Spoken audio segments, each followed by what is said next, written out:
LaOta Rassoull from Of The Sun. I am so excited to have you here today. Anyone who knows me has heard your name in the past, 7 or 8 years now. You are someone that I hold in very high regard, as I would imagine you may already know.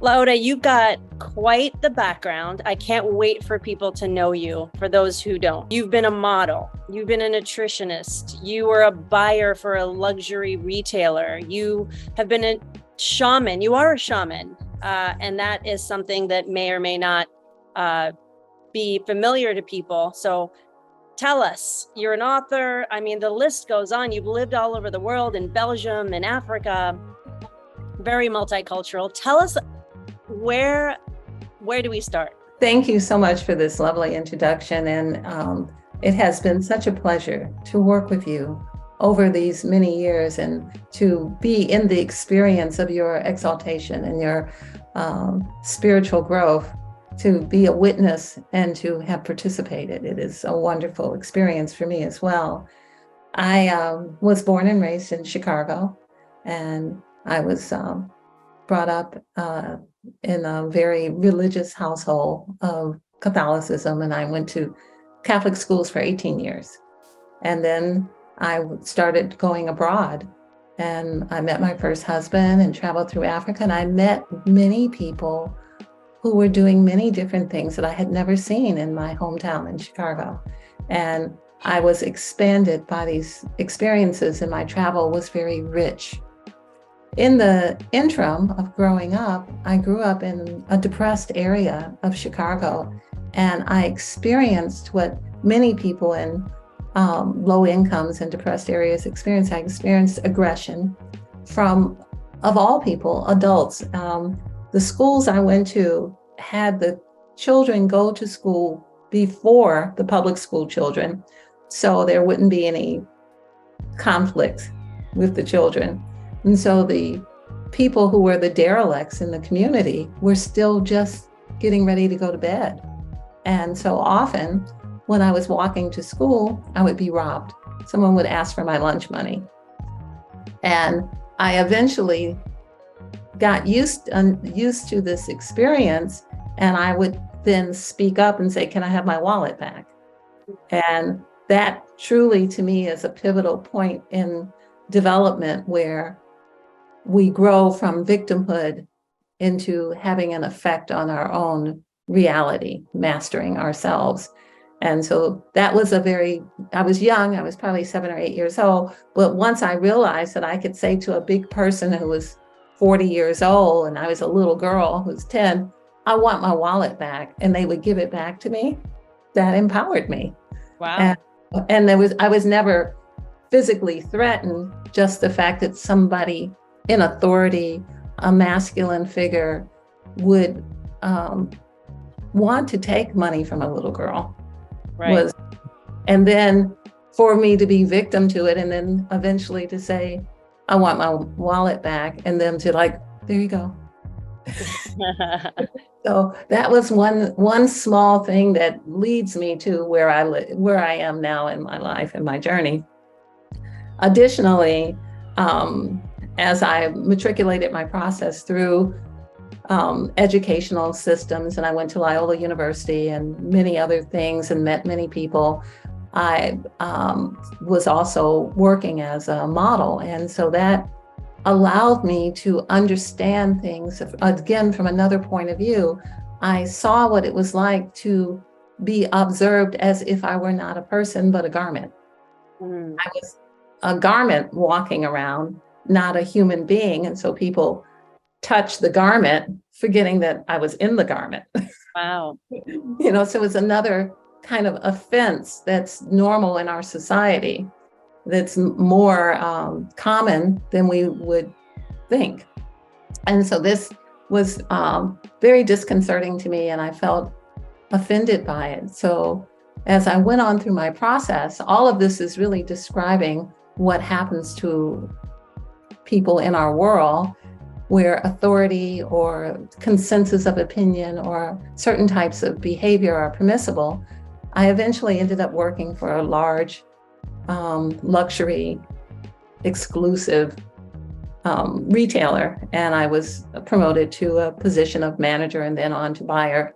And so I would travel back and forth to New York and buy in markets, and I observed what it was like with people who were designers from other countries, and what beautiful women look like, and what the trends for beautiful women look like, and what models look like. And all of these things became very commonplace.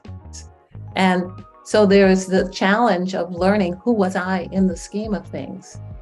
Who was I to think of myself in the scheme of things? So having that saturation of so many beautiful women, so much luxury, so many people who were experts in fashion and the consensus of opinion of our world was a very wonderful experience for me, because it made me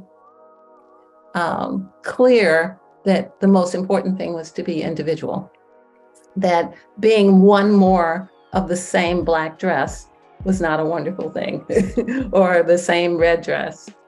So you were a model for a period of time, learning the lessons that come with being a model in the world.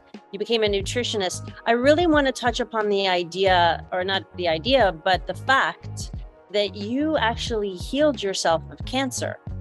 Yes. So I'll start with this idea of nutrition because it happens through that.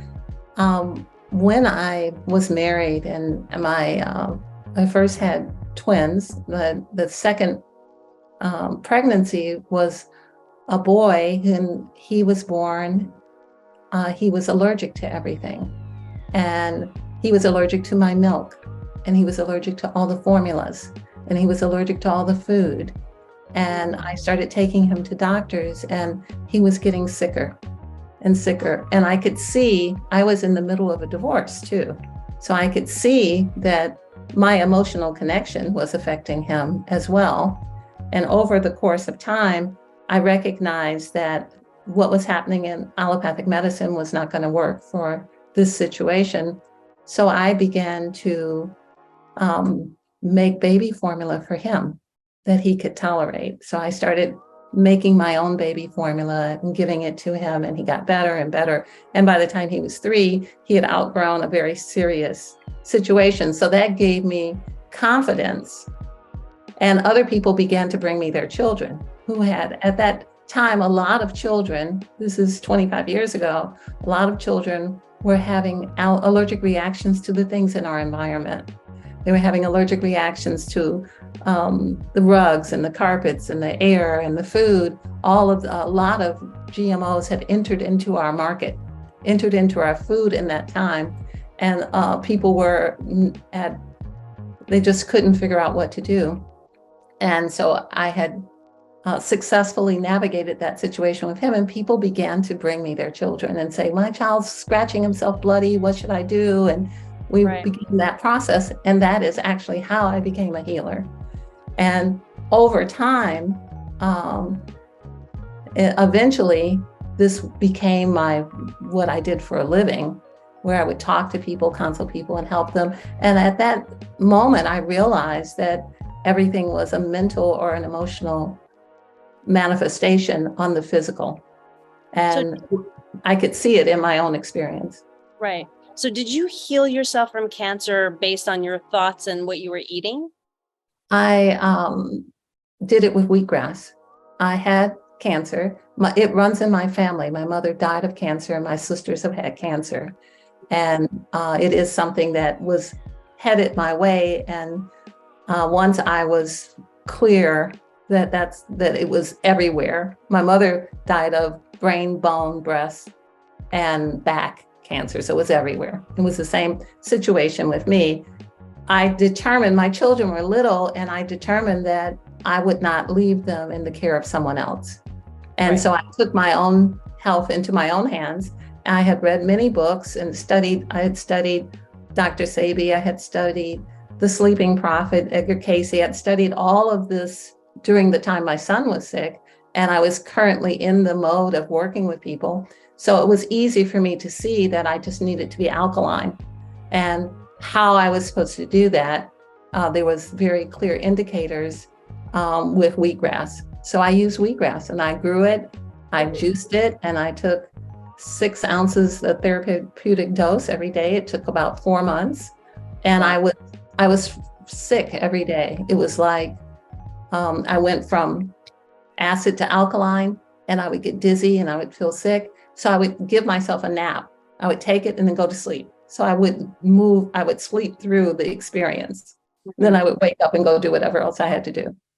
And Amazing. it took several months. And years later, I refreshed that idea of doing wheatgrass every 6 weeks, 6 weeks, once a year for many years afterwards. So the power of food is something I'm in great uh, gratitude for. And I see that we are not reverential enough of our food.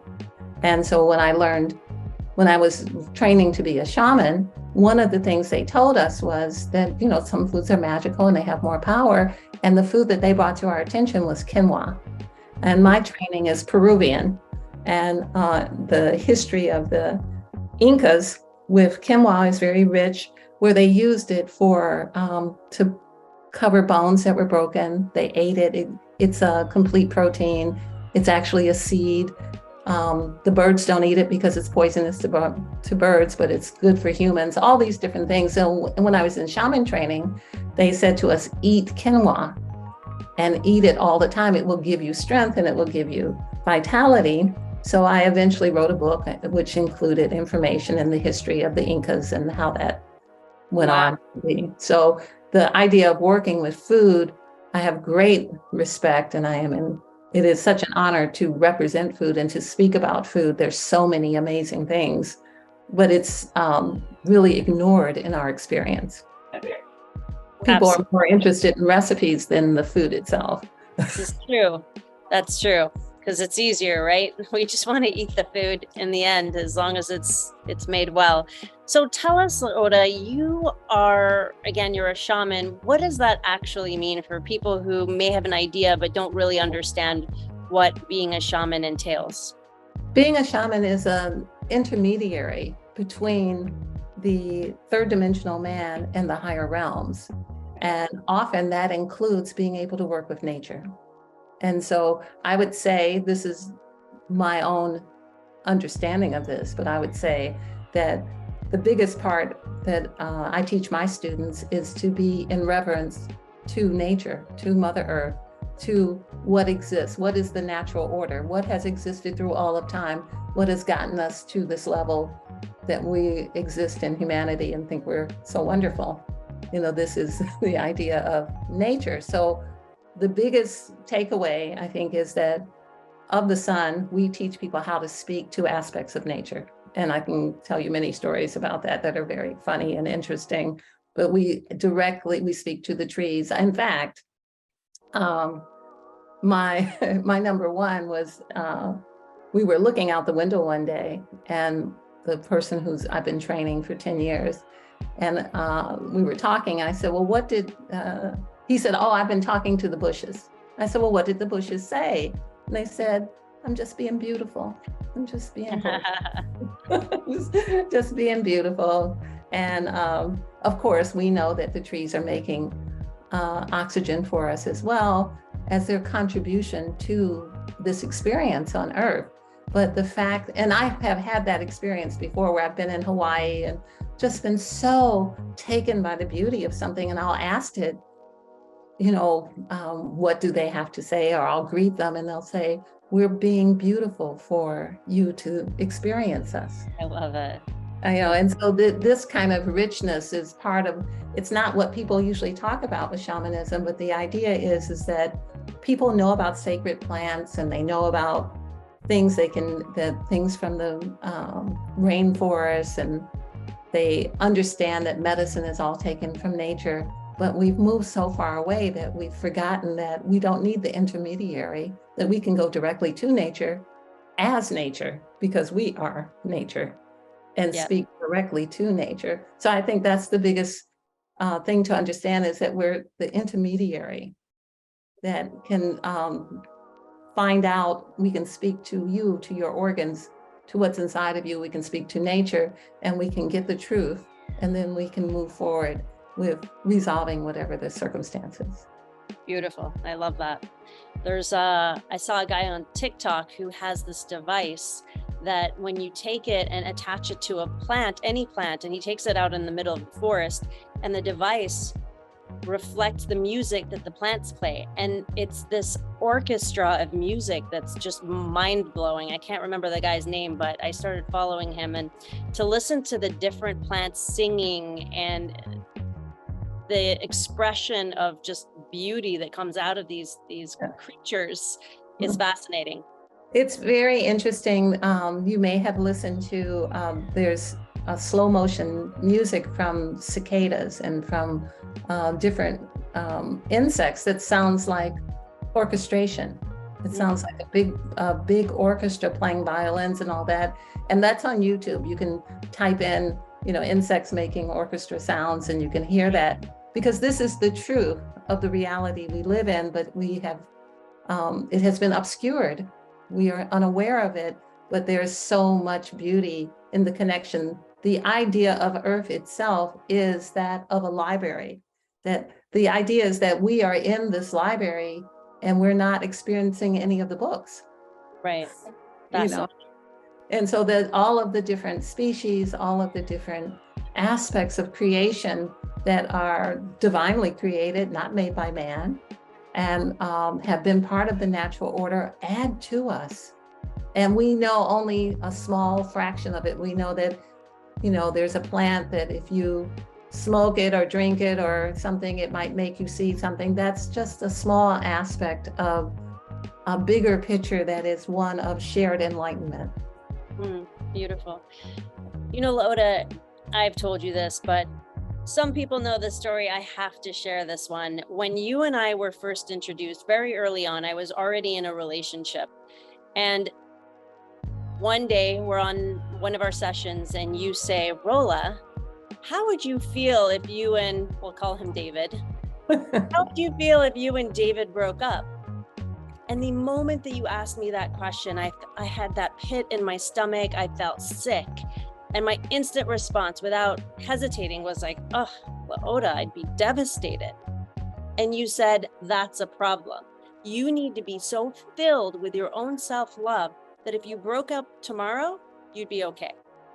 And It was that moment that I had a revelation from you. It wasn't my revelation, but you gave me that insight, because I had done at that point almost 15, 18 years of self-development work. And we're talking heavy work. And I had never connected the dots that if you fill yourself up with love, there's not that need from someone else. And it doesn't mean it doesn't there's not pain from that breakup, because there was, but I wasn't devastated when we actually did break up 2 months later.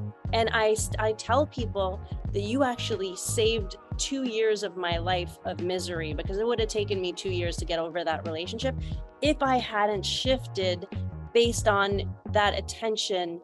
In the moment that you told me that, I got it. Not only did I get it, I shifted.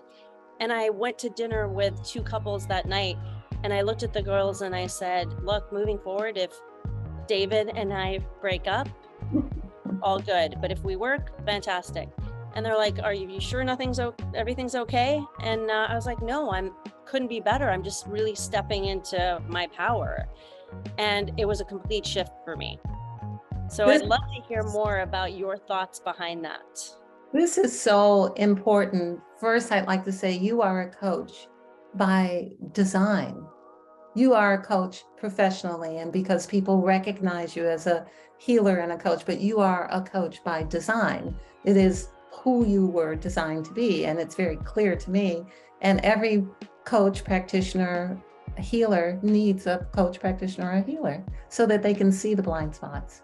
Yes. I want to say that first, is that this is not a deficit. This is the reality we live in. We don't always see ourselves. Exactly. And it was important that I could feel you running off the cliff. It was important to say, don't run off the cliff. If you wanted that. You don't really have to do that. There's in so many relationships, there's so many things that have happened in our culture and the consensus of our world that make us give up our sovereignty, our spiritual sovereignty to another, where we are ready to commit suicide if they won't do the thing that we think that they should do, and we don't recognize that we're enslaving them to our design. And so they are enslaving us, we're enslaving them, and this constant struggle that is part of what I really am interested in discussing in other forums also, this idea of the imbalance between men and women. And this is a perfect way to bring it up, that so many times we don't take our worthiness. We give ourselves worthiness because someone else gives it to us. So then when that person leaves us, we think our worthiness walked out the door with them. Yes. But the law is that worthiness is not someone else's to give you. It is yours to claim. You should claim your worthiness, be the source of your own honor, respect, and gratitude. That way, if you and I never speak, you still have honor, respect, and gratitude for self. And when we're together, we can have it together, but no one's at a deficit.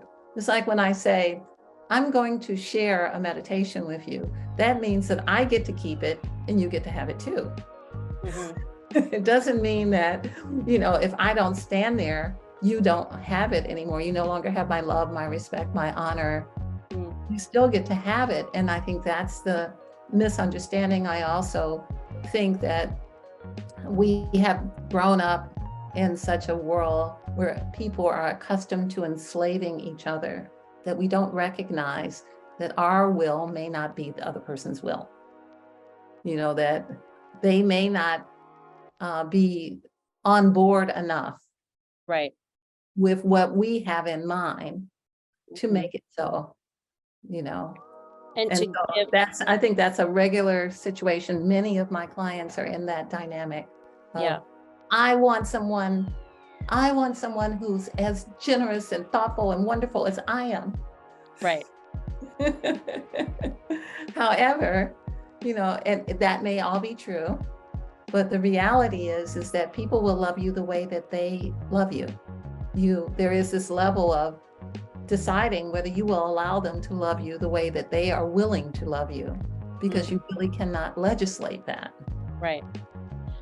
So you've taught me a lot in regards to sovereignty, which is a word I never used to use until you brought it up. And the idea behind creating this level of not just independence, but truly stepping into a power that is internal versus taking from, or the perception that we're getting it from somewhere else. Someone's going to take care of us. Something is the answer. And that's a big part of how Breaking Cinderella came about. It was through those conversations. And for people who don't know me, growing up in Riyadh, Saudi Arabia, where fairy tales, quote unquote, are kind of a thing because princesses are marrying princes. And I was even, my parents ran in circles where they asked for my hand. I had several princes ask for me, but the lifestyle that I was around wasn't going to an American school, being multicultural. I wasn't going to follow that type of lifestyle. So tell us about this idea behind Breaking Cinderella, because if it wasn't brought to my attention that I was doing it, because the incongruency of my behavior while I was saying one thing and thinking that I was going down a certain path, there was incongruent behavior to my words and my actions based on what our conversations reflected. So let's talk a little bit about that and how you brought that to my attention. So it's very, I'll tell you my own story and so that you can see that I went through the same thing. When I was studying to be a shaman, one of the things they asked me, and they ask everyone who goes through this process, is if you could get rid of one thing that's part of who you are, what would you get rid of? And in my own mind, the thing for me to get rid of was thinking anybody was ever going to come and save me. So it was my own Breaking Cinderella moment where I didn't know it was possible. I just knew that I had seen fairy tales. I had seen the princess. I had seen Rapunzel. I knew all the stories. And I had not in my life seen any of them actualize. Mm. I hadn't really seen anybody, even the ones who looked like they may have gotten away or gotten rescued in, as time went on, it didn't look like that anymore. Right. So in my own experience, that was an incongruency. And I wanted to be free of that so that I could take full responsibility for myself. Because I understood that if I took full responsibility, I could be successful. But if I was depending on someone else to realize my dream, that inevitably up into that time in my life, that had not happened. And I think that might be part of what you're saying and speak to what many women experience, men too, for that matter, but many people experience that idea of thinking someone's going to discover them or someone's going to save them or someone's going to rescue them from their experience with their parents, their job, their home, their city, their condition in life, their culture. And there's this idea that, oh, it's got to just get easier at some point, because once Cinderella was saved by the prince, everything was good, happily ever after, right? So the idea that we're left with that, right? We're left with that thinking, but like, wait, I just need to get to that point. And once I get to that point, smooth sailing. And I really believe the sooner we accept that life is meant to teach us, we're meant to be growing, we're meant to have those ups and downs. It's all about how we respond to them that really depicts the course of our life. But to own not giving that power source away to someone else. And when you brought that to my attention, and I was doing this in a relationship, I put the man that I was with above myself because he was far more successful than I was. He'd done multi-millions in his company, and I wasn't there yet. And I looked at him being superior to a certain degree from that perspective. And even though I didn't necessarily articulate it that way, it was like an undertone to my behavior. And you were the one who brought this up. I didn't even realize I was doing it. I was thinking I was in this relationship that was supporting me in certain ways. But in the time that I was working on growing my business, I consistently gave little pieces of me away by giving him an ownership, which was kind of what was happening at the time of me. And it wasn't until we were no longer together that I started to see drastic improvements in my life, when I really took ownership of like, nobody's in, not one person, not one client, not anyone but me as the source. And I have to consistently step into that. Did I get that all right for you? It's all perfect. And I think an example of this would be that when we make ourselves smaller to make someone greater, we lose. Yes. We need the spiritual sovereignty. We need the solidness that we are, that we are, that we are. That we deserve honor, respect, and gratitude, and that is that's written in cement. That's not negotiable. And that when because I think if you were to think back, there were a long list and a variety of things that you were overlooking to make the picture fit, which is what everyone does. Everyone does that. Is that you have to can you imagine the billions of facts you had to overlook to try to make that picture work? And this is what everyone does who's still trying to make their view of what it is they want to manifest work. But that's not how manifestation works. And even though I don't have anything, well, let me just say it this way. The idea of manifestation is not the way we think it is. It's not The Secret. It's not what the YouTube say. The thing from which, the material from which manifestation comes is not matter. Our world is not made of matter. It is made of what matters to us, what we give value to. So if we give value to a man or a woman or a thing or to money, our world is made of that. And we're in our own universal bubble of our own information. And so if he looks good, if he has money, and we give our power of manifestation to that, if we could just own that instead of wanting to be that, we want to own the person who has it instead of wanting to be it. Right. It's a small but significant misunderstanding. Mm-hmm. Can be very easily overlooked. It can be very overlooked. And when people are often thinking, I'm going to get a vision board, and I'm going to tear pages out of notebooks, and I'm going to tear pages out of magazines, and I'm going to put them up, and I'm going to think on them, and I'm going to get that. It's a possibility, but the reality is we get who we are. We are broadcasting 24 hours a day, 7 days a week, not just when we look at a picture on the wall. Right. What we are broadcasting is what we keep getting in a reoccurring cycle. And that is unavoidably true. Right. You get who you are over and over and over and over again, no matter how many pages you tear out of a magazine. Yes. Because the overwhelming frequency that you broadcast 24 hours a day is the frequency that manifests, because our world is not made of matter, is made of what matters to us. I love that. If you have value, if you value money, then you will always be in that experience of valuing money. If you value truthfulness and honesty and correctness and courage, then you will be in that experience. So I thought it was interesting when you were discussing how you felt about a person being more than you because they had made more money.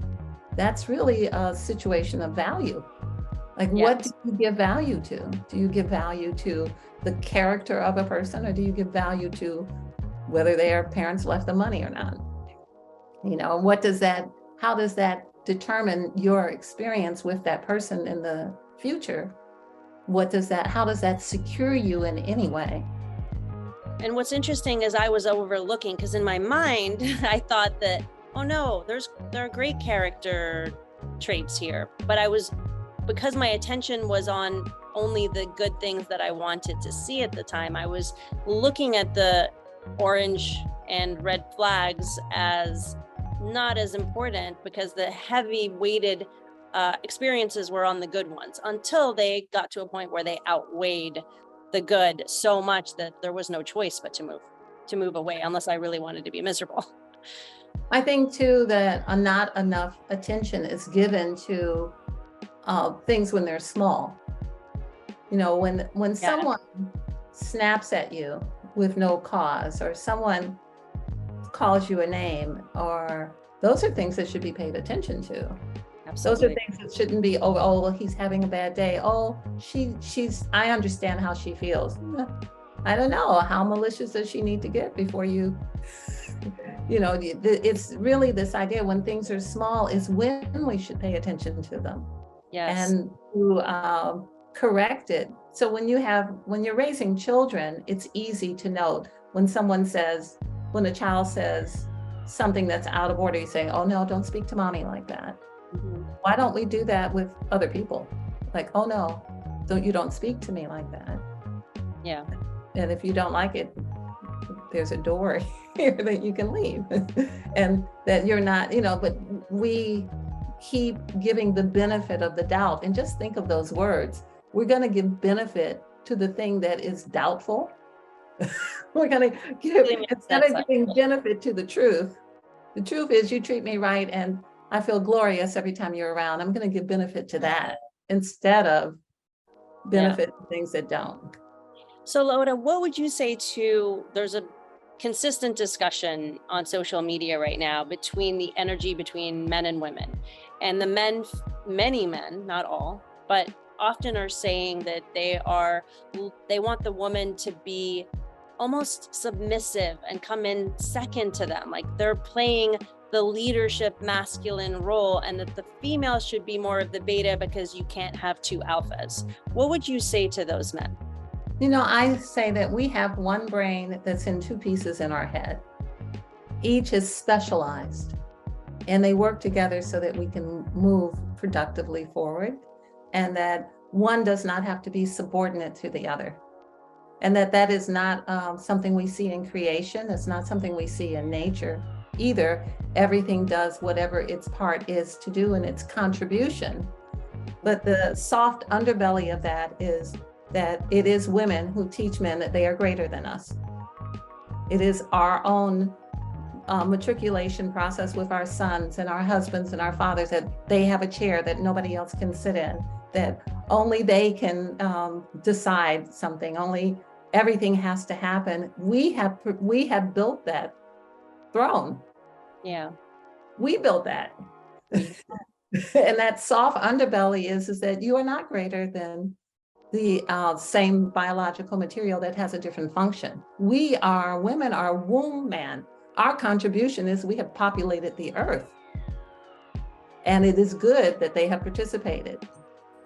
But it is not all that there is. And it does not then mean that everybody should crawl through the door.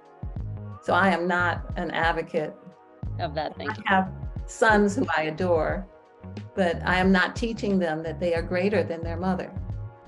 No, for sure. So LaOta, you wrote a book called Call for Truth. Yes, tell us a little bit about that. That's something that you've given me, my sisters, all my friends who work with you. For those who don't know, I mean, you work with the CEOs of major corporations, celebrities, the list is long. You were very well respected in your field. So this book, Call for Truth, that's something that you have, those of us that work with you, practice calling for the truth. And in fact, I spoke at a business conference a couple of weeks ago in Cancun, and I brought up the fact that our body's kinesiology, right? Our body responds negatively when we don't speak the truth. If I make a negative statement or a statement that's not truthful, my body actually gets weak. And we did we used an example with someone on stage where we pushed down his arm. He got weaker when he made a statement that wasn't of truth. So tell us a little bit about that. The idea that, first of all, that our reality should be that of truth. So we're living in a world where everything is fake news. So in response to that, to balance the scales, we must call forward the consciousness of truth itself. And our bodies are divinely designed, and they are designed in such a way that they will not lie to us. So they are divinely designed. And if you ask your body, if you were to get in touch with your body in meditation and you ask your body a question, it will answer you truthfully because of it's designed that way. It is our brains that can tell the lie. It is our bodies, the biology itself, just like you wouldn't expect a squirrel to lie to you or the tree to lie to you. We are the same periodic table of minerals and everything that the earth is. We are from this planet, this earth, and we are designed in such a way where we don't lie. The mind is and the brain is a different functionary system.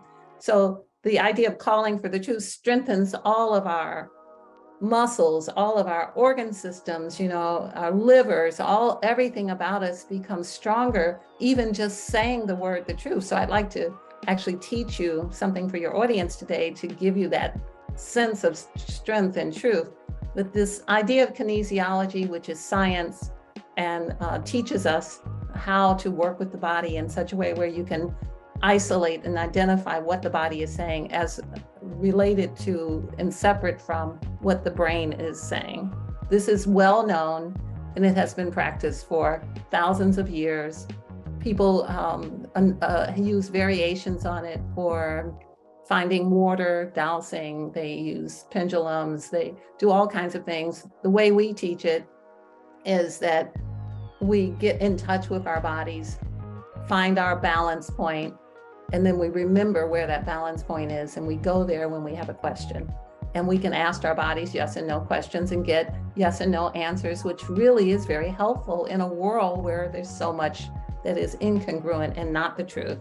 Yes. In a world where there is so much fake news, where things are not the truth. So the fact that the body is established in truth is very important because our environment, our food are all artificial.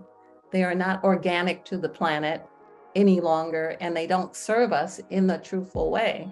So having this is a wonderful tool, and then being able to call for from truly from creation, to call forth the consciousness of truth to come into your experience and be with you. Like, I call for the truth. I call to see the truth from your eyes and all that you understand, to hear the truth, to speak the truth, to call the truth to come into your home, to be with you, to have nothing less than the truth is very powerful. So I would like to encourage everyone to listen to this tape again and to use those words and feel how strengthening it is. Would you like me to go through it again with you, Roa? Please. Okay, so if you will take a deep breath, and hopefully you'll be hydrated. You've had some water. You have a little water, great. Take some water, and then take a deep breath. Close your eyes. Shall we call for the truth? Shall we call to see the truth? Shall we call to hear the truth in all that we hear? Shall we have the courage to speak the truth? Shall we call for the truth to come into our experience? Shall we have nothing less than the truth? And then open your eyes when you're ready. And then, Roa, will you share with us how you feel? You know, LaOta, anytime I talk to you, I feel like I get a healing. And when you call for anything, I feel it. It's a magical thing that I don't think people give enough credit to. And I certainly didn't. I was one of them. I knew my words were powerful. I've practiced mirror techniques and things like that. But on a daily basis, to do something as simple as calling for truth so that we can experience that, I really hope that anyone listening to this takes this and applies it, because something like this can really change your life. And I want to mention, on your website, ofthesun.com, people can go there and get the spiritual practices that are on your site to encourage the positive experiences you can get from calling for things like the truth. They're really powerful. I practice them every morning. I know many people that do. And over time, the compounding effects of building power, and that's something I learned from you as well, is building power over time, day by day, practicing these callings, spiritual practices. Over time, you really start to see a shift in your energy and your power. And for me to be able to stand on a stage today and feel so at home is very different from how I felt at other times, right? I didn't have that conviction and strength always, right? There was always some nervousness. And for this very last talk that I had, there was none, not a little bit of nervousness. In fact, I heard myself when I was on that stage say, I'm home. And that took time together. It took the building of multiple practices and multiple callings and the compounding effect of that. So I think the idea of affirming what you want to be is really back to the idea of manifestation. It is misunderstood about manifestation. You become the truth of who you are, and the truth of who you are is what you manifest. And anything that is within your realm of influence is the truth of who you are. If your frequency is the frequency of a CEO of a company, then it cannot be denied to you. yes. And if you're if it is money that you are interested in, that I would like to share before we leave, an idea about money that is very important. This idea that it's not about the money. Fiat currency may not exist past January. It's about wealth. What does wealth mean? Wealth is you feel good, you look good, life is going well, everything is moving fine in your experience, in the orbit that you are in, but it is also being able to be appreciative of the bush outside that's being beautiful. It's able to look at the beach and be thankful that you get to look at the water. It's the idea of making sure that you're in harmony and gratitude and honor of whatever you have so you can multiply it. Because if you're not, you put yourself in subtraction and you start losing things. You start not having bushes to look at and oceans to look at, and because you have no appreciation of it. So it removes itself from you because you're not in admiration. The way that the natural world works, if you want, the first thing we learn when we want to talk to something in nature is admire it. It's the same way that men talk to you, or women talk to men. If you want to talk to something, admire it, and think of how beautiful it is, feel how rich the experience is to be around it. So where your value is where your wealth is. So everyone doesn't want the same thing, but everyone can be wealthy based on what it is that is of value to them. For Of the Sun, we want to make sure that each soul values itself and gives itself the honor, respect, and gratitude that then will allow others to come into your life and give you honor, respect, and the appropriate gratitude. Which, thank you, I have felt that today from you. And I feel it from you. What a great place to end. LaOta, I can't say enough amazing things about you. You have positively affected my life in so many ways. I am the person, the woman that I am today, the good parts, because of your guidance and the recognition that you've brought to the patterns of behavior that I was missing. I can't say enough about that. So thank you.